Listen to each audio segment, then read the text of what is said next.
বন্দে পুরুষোত্তমম। সবাইকে আমার পক্ষ থেকে জানাচ্ছি রাশিক্ত জয়গুরু। পরম প্রেমময় শ্রী শ্রী ঠাকুর অনুকূল চন্দ্র প্রতি বছরেই খুব সুন্দর করে কয়েসে এই সৎসঙ্গ এবং উৎসব অনুষ্ঠিত হয়। আপনারা সবাই জানেন, সবাই বুঝেন, সবাই এখানে যারা উপস্থিত আছেন আমার মনে হয় সবাই সব কিছু জানেন।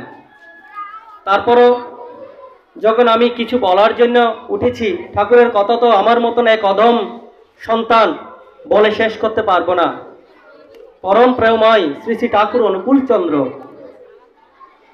প্রথমে একটি কথা বলতে চাই যে পরম প্রেমময় শ্রী শ্রী ঠাকুর অনুকূল চন্দ্রকে যারা সঠিকভাবে বিশ্বাস করতে পেরেছেন,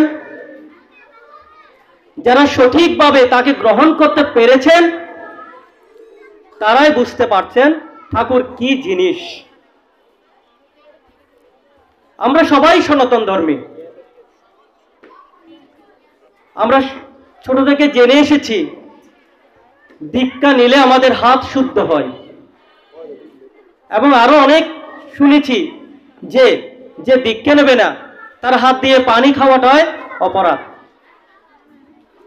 আমরা এগুলো শুনে এসেছি ছোট কাল থেকে।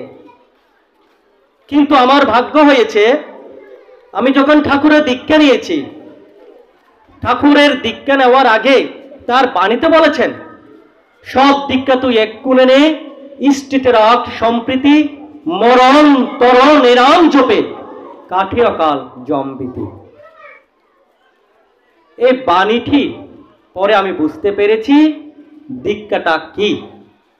দীক্ষা হচ্ছে নিজের জীবনের দক্ষতা অর্জন করা।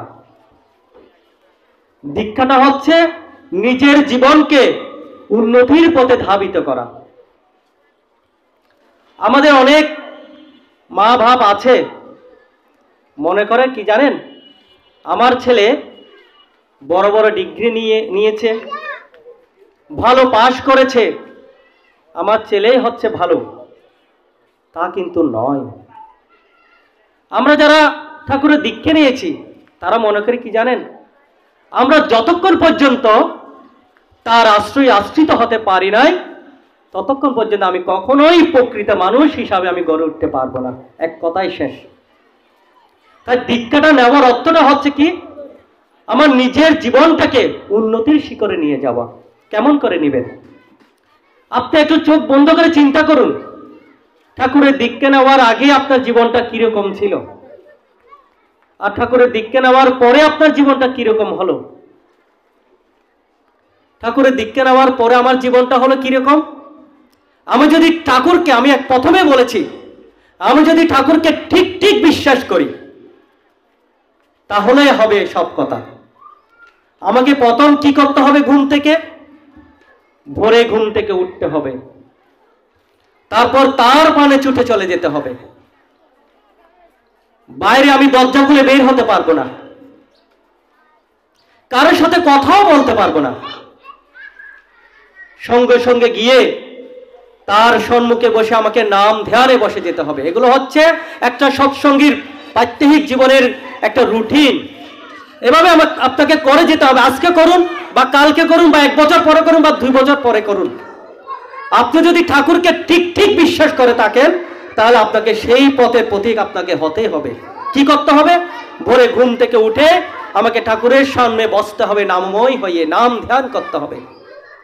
নাম ধ্যানের পরে আমাকে ইষ্টবৃত্তি, যতক্ষণ আমার শ্রদ্ধেয় অধৈর্য পাঞ্জাজারি লিঠন দাস বলেছেন, আমাকে কি করতে হবে? ইষ্টবৃত্তি নিবেদন করতে হবে।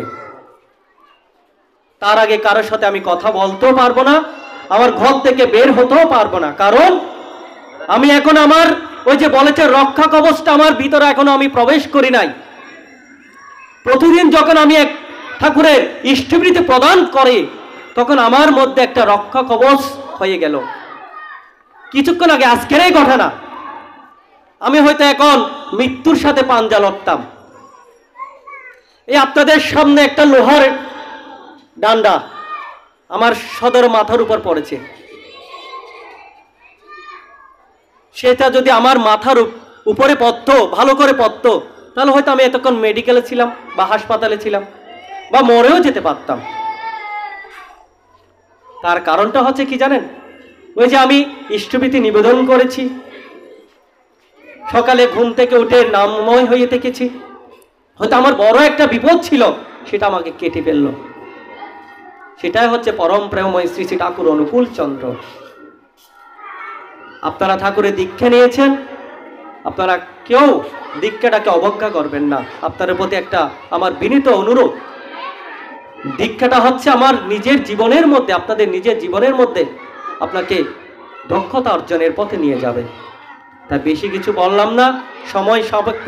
আমার শ্রদ্ধেয় ঋত্বিক দেবতাবৃন্দরা আছেন, একটি কথাই বলে যাচ্ছি, দীক্ষাটা নিয়েছেন, দীক্ষাটা কিভাবে আপনাদের জীবনের মধ্যে প্রতিস্থাপন করবেন সেটাই নিয়ে আপনারা চিন্তা করবেন। আজকে আমি সঠিক সময়ে প্রার্থনা নিবেদন করতে পারিনি, তাতে মন খারাপ করার কিছুই নেই। আমার জীবনটা অনেক পরে আছে, আমি কালকে আমি শুদ্ধ হয়ে থাকতে পারবো। কারণ এই ধরাধামে আমরা এসেছি এই কলিযুগে, কেউ শুদ্ধ বুদ্ধ হয়ে পৃথিবীতে জন্মগ্রহণ করতে পারে নাই। আমাদের মধ্যে অনেক ভুল ত্রুটি থাকবে, সে ভুল ত্রুটির মধ্য দিয়েও আমাদেরকে ওই ভুলকে সংশোধন করে আমাকে সঠিক পথে নিয়ে যেতে হবে। তাই যাই হোক, আপনারা সবাই ইষ্টময় হন, এই ঠাকুরের পথের প্রতীক হয়ে থাকুন, এ আশায় ব্যক্ত রেখে আমার ক্ষুদ্র আলোচনা এখানে শেষ করছি। সবাইকে রাশিক্ত জয় গুরু।